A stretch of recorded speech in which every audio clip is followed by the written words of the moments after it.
এখনো মানুষ মনে করছে যে আল্লাহ বলতে কেউ নাই, এবং এই মুক্ত চিন্তার নামে, বাক স্বাধীনতার নামে নাস্তিকতার যে চর্চাটা বেড়েছে বাংলায়, এটা আশঙ্কাজনক।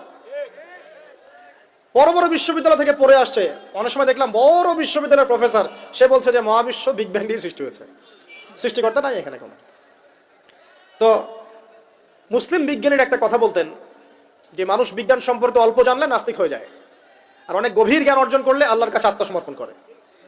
খেয়াল করে দেখবেন, ডক্টর, ইঞ্জিনিয়ার যারা বড় বড় লেভেলে চলে গেছেন, অনেক সিনিয়র, তারা কিন্তু বেশিরভাগ নামাজি দেখবেন, নামাজ পড়ে, দান সৎকা করে, সমাজ কল্যাণমূলক কাজ করে। তারা কিন্তু রোগীর সেবা করতে গেলেও বলে যে নামাজ পড়িয়েন, রোজা রাখিয়েন, তারা কিন্তু বলে। অনেক ডক্টর আমি দেখেছি এমন, যারা যত বেশি গবেষণা করে তারা তত বেশি আস্তিক হয়ে যায়, আর টুটাফাটা গবেষণা করলে নাস্তিক হয়ে যাবেন।